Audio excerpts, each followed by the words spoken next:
কালকে কে কে দিদি নাম্বার ওয়ানের এপিসোডটা দেখেছো সবার আগে কমেন্টটা করো। আর এই দেখো আমি বসে পড়েছি দিদি নাম্বার ওয়ানের এই স্যাশাটা পরে। যারা যারা এপিসোড দেখেছো তারা তারা তো জানো যে আমি কি হয়েছি, আমি উইনার হয়েছি।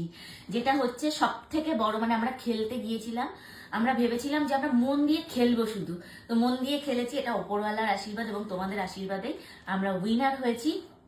এবার তোমাদের কোশ্চেন যে আমরা কি কি গিফট পেয়েছি, এবং তোমাদের অনেকের মনেই কোশ্চেন হয় যে দিদি নাম্বার ওয়ান খেললে যে গিফটগুলো পাওয়া যায় সেগুলো কি সত্যিই দিয়ে দেয়? একদম। দেখো সব সাজিয়ে নিয়ে বসেছি, চলো তোমাদেরকে দেখাই। প্রথমে আমি কি কি পেয়েছি। প্রথম যেটা আমার কাছে সব থেকে বেশি মূল্যবান সেটা হচ্ছে এই যে উইনার স্যাশে। এটা সবাইকে দেবে না, এটা একমাত্র যারা উইনার হয় তাদের জন্য। এটা হচ্ছে উইনার স্যাশে।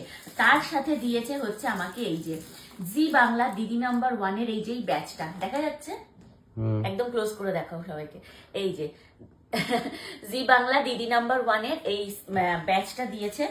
তার সাথে যেটা আমার কাছে সব থেকে বেশি মূল্যবান, মানে এটা কোনো মূল্যতেই কেনা যাবে না কখনো। যেমন আমাদের গোল্ড প্লে বাটন বা সিলভার প্লে বাটন আমাদের কাছে মূল্যবান, এটাও আমার কাছে ঠিক ততটাই মূল্যবান। এই যে দিদি নাম্বার ওয়ানের ট্রফি, আর তার থেকেও বড় কথা উইনার ট্রফি। আমার মানে কি বলবো, এটা সারা জীবনের একটা অ্যাচিভমেন্ট আমাদের। তো দিদি নাম্বার ওয়ানের উইনার ট্রফিটা পেয়েছি। অ্যাকচুয়ালি এটা খেলে লড়ে জিতে পেয়েছি। মানে এটা কিন্তু কেউ দিদি নাম্বার ওয়ান খেলতে চলে গেল, খুব সোজা খেলা ওরকম নয়, যথেষ্ট লড়াই করতে হয় ওখানে গিয়ে। তো যারা যারা তোমরা খেলেছো তারা তো জানোই, যারা এখনো খেলোনি তারা যদি ফিউচারে যাও অবশ্যই তোমরা টেকটা পাবে। তো এই হচ্ছে উইনারের ট্রফি পেয়ে গেছি আমি, যেটা আমার কাছে মানে এটা একদম অমূল্য। তো চলো এইবার দেখাই আমি গিফট কি কি পেয়েছি। খুলে এখানে রেখে দিই, কারণ এটা কোনো মতেই আমি নষ্ট হতে দেবো না, এটা কোনো মূল্যতেই নষ্ট করা যাবে না। এই যে কুকমিট থেকে এই যে 3টে বক্স কুকমিট, এই যে কুকমিট 3টে বক্স, এখানে 2টো আছে, এখানে একটা আছে। এই 3টে বক্স পেয়েছি কুকমিট থেকে। একটা পেয়েছি এই যে মঞ্জনিসের এই যে হ্যাম্পার গুডি ব্যাগ, এই হ্যাম্পার পেয়েছি। এর মধ্যে কি আছে নেক্সট ভিডিওতে তোমাদের দেখাবো, ভিডিও দেখতে থাকো। মঞ্জনিসের এই হ্যাম্পারের মধ্যে কি কি আছে আমি অবশ্যই পরের ভিডিওতে দিচ্ছি। তারপর পেয়েছি রেড কাউয়ের একটা এই যে হ্যাম্পার, এটার মধ্যেও কি কি আছে আমি নেক্সট ভিডিওতে দিচ্ছি, তোমরা একটু ভিডিও দেখতে থাকো, না হলে একটা ভিডিওতে সব দিলে ভিডিও অনেক বড় হয়ে যাবে। এইটা পেয়েছি হচ্ছে একটা মুখরোচকের হ্যাম্পার, এর মধ্যে কি আছে সেটাও তোমাদেরকে নেক্সট ভিডিওতে দেখাচ্ছি।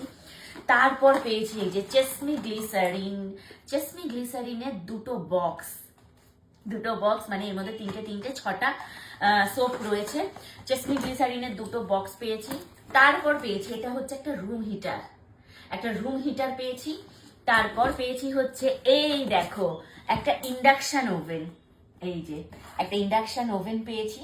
অ্যাকচুয়ালি এটা চেসমি গ্লিসারিনের সাথেই এটা ছিল, তো এই ইন্ডাকশন ওভেনটা পেয়ে গেছি। তার সাথে পেয়েছি হচ্ছে, চলো তোমাদেরকে আরো দেখাই, মানে এত গিফট পেয়েছি আমরা, অনেক গিফট পেয়েছি, এত গিফট পেয়েছি যার জন্য আমাদেরকে একটা 407 ভাড়া করে মালপত্র আনতে হয়েছে। এই যে এটা হচ্ছে একটা এই গার্মেন্টস হ্যান্ড স্টিমার, মানে হ্যাঙ্গিং করে যারা স্টিম করে একদম ইয়ে করতে চায়, আয়রন করতে চায়, সেরকম একটা একদম আয়রন হয়ে যাবে। মানে এমন কিছু কাপড় আছে যেগুলো ড্রাই ওয়াশ করার পরেও কুচকে থাকে বা ড্রাই ওয়াশে দিতে হয়, সেই ধরনের কাপড়গুলো মানে এই স্টিমার দিয়ে করলে খুব ভালো হয়, মানে কাপড় পুড়ে যাওয়ার জ্বলে যাওয়ার কোনো সম্ভাবনা থাকে না।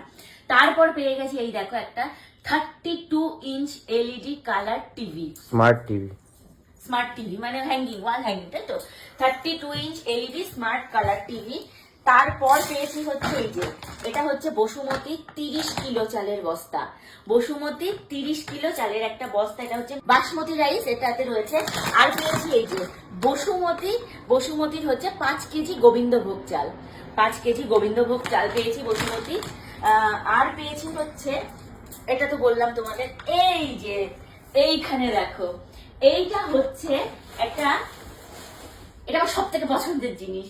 এটা হচ্ছে একটা সেন্টার টেবিল উইথ ফাউন্টেন, এটাতে ফাউন্টেন আছে, এখান থেকে জল পড়বে আর এই জলটা এসে এর মধ্যে জমা হবে। মানে এখানে 3জন মহিলা, একজন হচ্ছে কুয়ো থেকে জল তুলছে, একজন জল ঢালছে, আর একজন জল নিয়ে বাড়ি ফিরছে। তো এই জিনিসটা যে এত দারুণ লেগেছিল আমার, আমি খালি মানে বাজার টিপছি, খেলছি আর ভাবছি এইটা পাই। তো এইটা আমি পেয়ে গেছি। তো এইটা হচ্ছে একটা সেন্টার টেবিল, এর উপরে বিশাল বড় একটা কাঁচ রয়েছে, কিন্তু কাঁচটা যেহেতু আমরা এখন এখানে কিছু সেট করিনি সেই জন্য কাঁচটা খাটে খুলে রেখে দিয়েছি যাতে ভেঙে চুরে যাওয়ার ভয় না থাকে। সেন্টার টেবিলটা কেমন হয়েছে অবশ্যই কিন্তু কমেন্ট করে জানিও। আর এই যে এইটা হচ্ছে সব থেকে বড় গিফট, যেটা আমি জ্যাকপট রাউন্ডে পেয়েছি। এটা হচ্ছে গোদরেজের ওয়াশিং মেশিন, একদম অটোমেটিক ওয়াশিং মেশিন। তো এই আমি জিনিসপত্র পেয়েছি। আর পেয়েছি হচ্ছে একটা মন জিনিসের দিদি নাম্বার 1 কেক, সেটা পরের ভিডিওতে তোমরা দেখেই নেবে। এই ছিল দিদি নাম্বার 1 থেকে আমার পাওয়া। আর তোমরা যারা যারা দিদি নাম্বার 1-এ যেতে চাইছো অবশ্যই যাও, আমি তো খেলে ভীষণ এক্সাইটেড। আর তোমরা কারা কারা আমাদের এপিসোডটা দেখেছো আর যারা যারা দেখোনি অবশ্যই গিয়ে কিন্তু দেখে নাও এপিসোডটা। আর যারা যারা দেখেছো অবশ্যই কমেন্ট করে জানিও এপিসোডটা তোমাদের কেমন লাগলো। তো এই ছিল দিদি নাম্বার 1 থেকে পাওয়া আমার সমস্ত গিফটগুলো কেমন হয়েছে অবশ্যই কমেন্ট করে জানিও।